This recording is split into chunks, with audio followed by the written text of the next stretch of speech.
My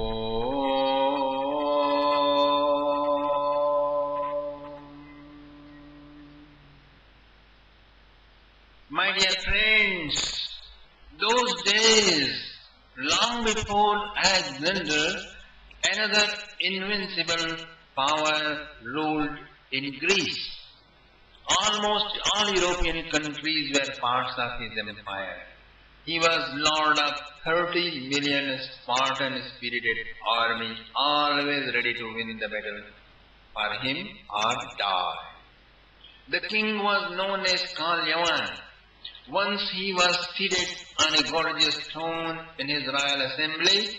King Shalwa's airplane landed in the yard of his assembly. His Majesty, I am a king, but now a messenger of all the kings of India, led by Emperor Jarasandha. Kalyavan said, please, hurry, tell me what can I do for you. Shalwa said, a terrible fellow, a mighty troublemaker.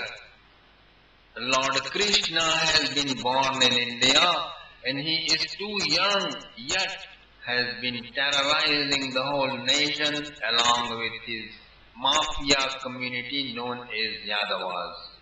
This new cult leader is so charismatic that a great tension and headache is paining all we righteous kings of India. We seek your kind help to root out this cobra as soon as possible. Kalyavan said, you guys and the whole India have honored me by asking for help. To help troubled beings, I can fight even with death. What to speak of even with death? I can fight with even God. I am well protected by the boon of Lord Mahakal. Plus, I have 30 million soldiers more ferocious than Spartans and samurais all put together. Go tell them that Kalyavan is coming. Enjoy life now. Future is all yours. All the luxuries of the world is in your fingertips. Just in a few days preparations, my dear friends, and Kalyavan marched like a storm and surrounded Mathura city. As he ordered to destroy the gate, he was shocked. He yelled, is this Mathura or Himalayan wilderness? Why so much silence? Where are the citizens? Suddenly the door opened up, and a luminous, youthful person came out. That's him. That's the evil terrorist Krishna. He is so fearless, even though surrounded by 30 million enemies of weak barbarians. Since he is single and pedestrian, I will fight with him single-handedly. You all my army, please wait for me until I come. Until then, keep it surrounded. Keep the city surrounded and kill down whosoever comes out of the city and fights. If he does not fight, hold him captive. Kalyavan threw his weapons in the chariot and ran down chasing Krishna on his foot. As Krishna was walking, running. Well, what's this? Krishna was just walking and now he is running. Kalyavan was surprised. Hey guy, I thought you were the toughest, roughest macho man in the whole of India and you are escaping from the battlefield. Even big King Shalwa, sent by King Jarasandha, invited me going all the way to Greece and I came to help them. And you are escaping from my sight. Shame, shame, shame. Not worthy of you to a Yaduvanshi as you are. Wait.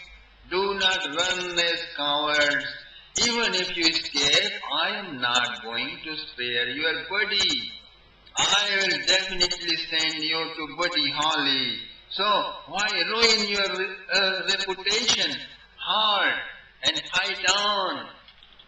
Kalyavan finds he is just a foot away. On the next step, I am going to grab him. Ouch! Missed. On the next, I'll definitely find him, get him. Ouch! Could not get him. And I hit my knees. I hit my leg. Ouch! Kalyavan is running after Krishna as if he is going to get him now. Went on miles after miles. He perspired. Soldiers were left behind. These two are on their racing and chasing game, my dear friends. Now I got him, on the next I will. Oh, missed 5 inch. Just a minute, and he is my prisoner. He goes on madly, and so are all beings of the world, my dear friends, trying each one to grab some, all of it, part of it.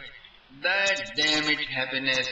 Always we feel got it now, but never comes on hold. Not even a tiny piece is gotten. From beginningless to eternity, the entire humanity is trying hard for billions of years. Ouch! I got this happiness. With marrying this girl, this Miss Universe. Being this actor, this actress, that's my ideal. When I get it, I am happy. I have $1 billion, I am happy, but no happiness. Happiness is missed by an inch. Trying hard for billions of years throughout 8 million life forms, but never got a drop of it. Never got a gram of it. It does not get something called illusion of it. It does get illusion of it that he got happiness, but never gets happiness. And that illusion of happiness is exactly as just like you feel taking LSD. You feel like you got whatever you were thinking, but you never got it. So that is how all the happiness in the world are, my dear friends. Always human beings take the illusory happiness as real one. For hundreds of miles, Kalyavan chased Krishna, and Krishna ran on and on and on. Oh God, let there be something to block the path of this terrible jogger. As Kalyavan prayed, at last suddenly a mountain appeared. If he climbed up, I will clasp him by his neck. As Krishna mounted it, he stretched his hand and almost touched his pitambara. But then soon he vanished in curve of the bush. And lo, Kalyavan's body was large, hard and stiff as most modern Westerners' legs. He perspired, breathing heavily. He looked left and right, but no Krishna. Where is he gone? He wondered angrily. Suddenly he saw there is no path leading further on. Path ended at the entrance of a cave. Krishna went on running and entered the cave, and there saw a large man. When Kalyavan entered, he saw a large man sleeping soundly. He just took off his scarf.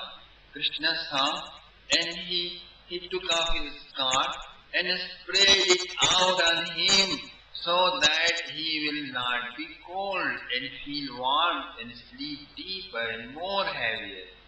Then he ran down inside the large dark cave. As Kalyavan came to the door, whatever little light that was coming in was blocked.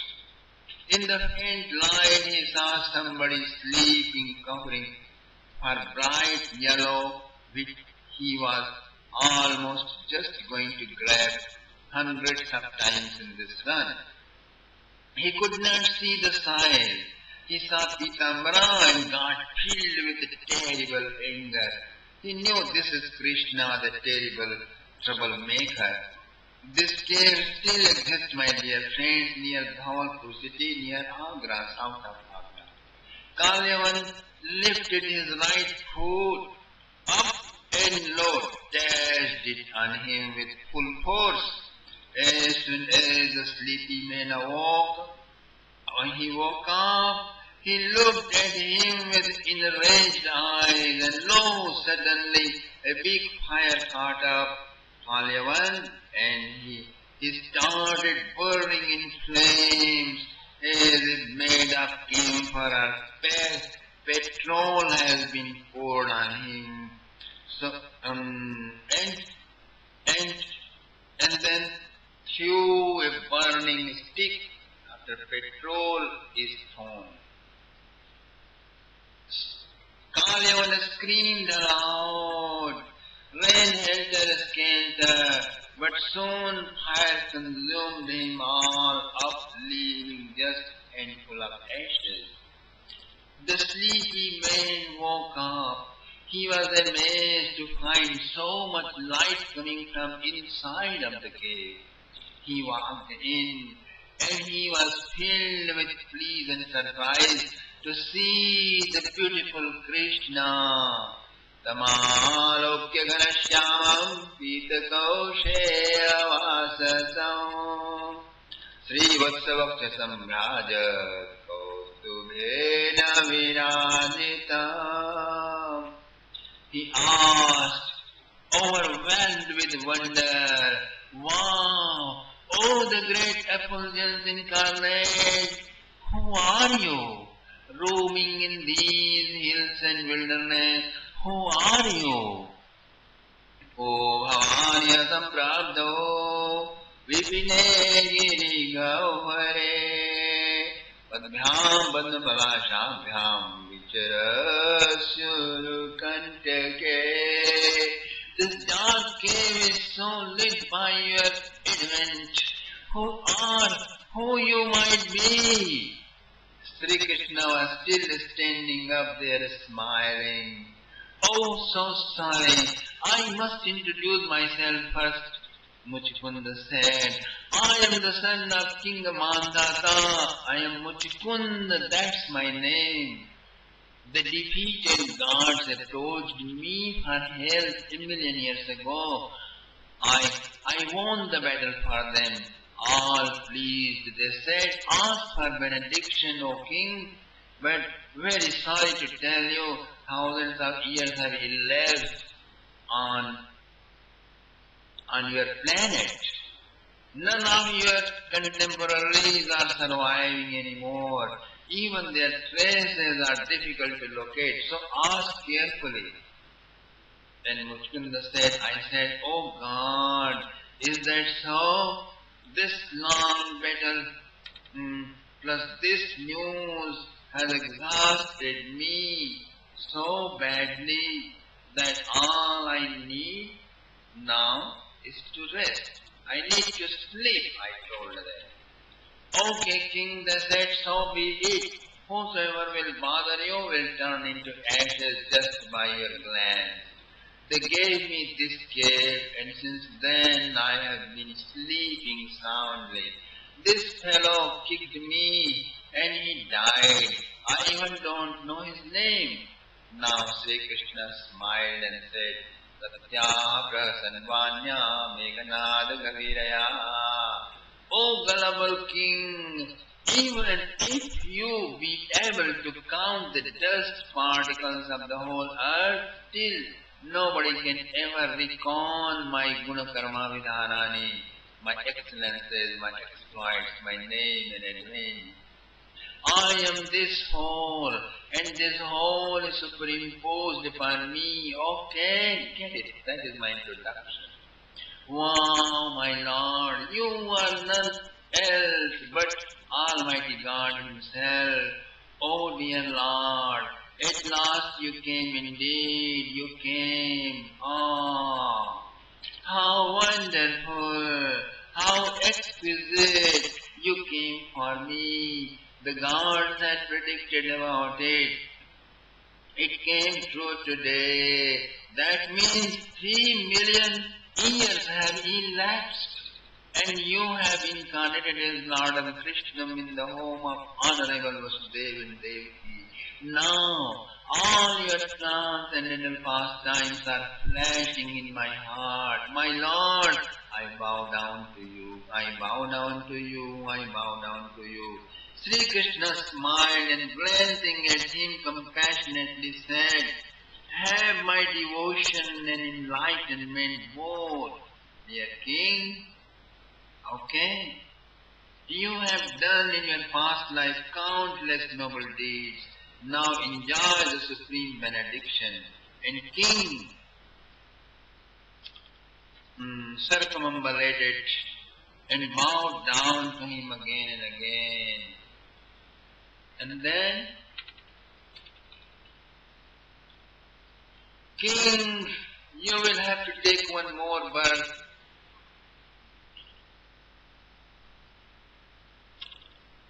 One more birth in Gujarat as Nursing Mehta. In that life, your devotion will blossom in fullness. Our relationship will stay as a sweet story for thousands of years, telling thus, Lord Krishna blessed the king. Then while he kept seeing him with loving glances, Krishna proceeded on. He went to Mathura. When the Lord vanished from his sight, king came out of the cave only to find dwarfified world. People have become dwarfs, so small in size. Since the golden age, the size of all beings had been continuously reducing. They had turned too small. Where shall I go? Muchikundaji began to think, trees are only up to my hips and men only below my knee. Even elephants have become of the size of goats of my days. If I stay, I will only horrify these beings. He decided to go to the Himalayas where similar large height people live and meditate. So he left. He proceeded to the Himalayas, my dear friends. Om Namo Bhagavate Vasudevaya. Now King Jarasandha was impatient, and so was Kalyavan. But on this 18th war he took all precautions. He did march selecting an auspicious moment after offering abundant charity to wise men. He marched for this fatal attack with fastest speed, but he was shocked with surprise to know his biggest hope was terminated in the first day. His army was waiting surrounding the city. They were aghast to see Krishna returning alone and attacking them dangerously. Right then, as he blew his conch, the city gate opened and Balramji came out, and lo, their chakra and marshal started killing all invaders like vegetables. After their victory, they ordered their vehicles, which were filled with enormous wealth, towards Dwarka. Right then they saw Jarasandha coming with his 23 Akshoni army like a great wind, and Krishna said to Balramji, brother, this wealth is inauspicious. Our enemy is coming. with extra power of successful completion of Anushthan and Dhan and blessings of holy men. If we dishonored them just for an inexpensive victory upon Jarasandha, who will trust power of Vedic rituals? Who will then trust? What do you want, Krishna? Balaramji was surprised. He was looking at his face. And Krishna said, pulling the hands of Balaram, let us flee. Balaramji laughed wholehearted and joined him, my dear friend. Both brothers left all accumulated wealth and began to run to the southwest. All warriors and kings stopped their chariots and watched this sight of Krishna's escape. They began to laugh and laugh and laugh, whole big belly laughed deliriously and started chasing both brothers. They saw those sapphire golden lights running hurriedly, still could not understand why their fast-racing chariots are unable to reach to Krishna and Balaram, who were running just on their feet. Jarasandha and his friends are chasing and laughing and talking with much enthusiasm. Now we got victorious. Now we are victorious. We have some prachuram abhito bhiru bhitavat padbhyam padma palashabhyam cheratur bahu yojanam.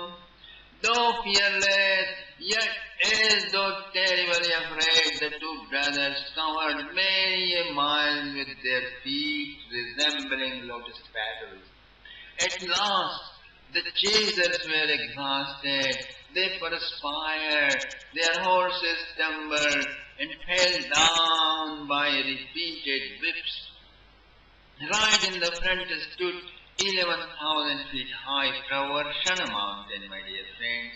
Both brothers ran and hid in the dense jungle. The whole army became busy. They collected huge piles of fuels all around.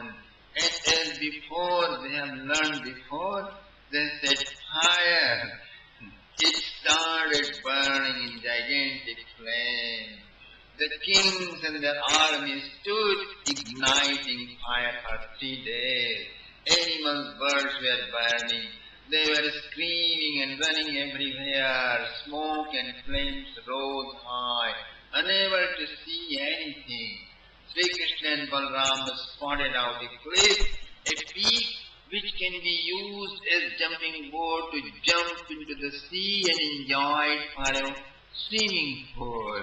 And look, they stood on the cliff and tightened their belt and lo, jumped, landed right on the huge tidal wave as if the sea god stretched his arms to honor them.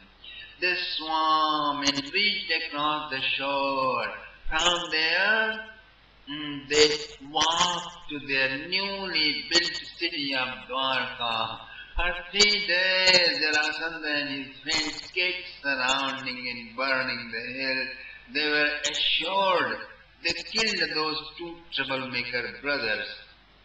They celebrated big festival and returned to their capitals with the enormous wealth of heavenly. My dear friends, they returned to their capitals. And Sri Krishna came to Dwarka with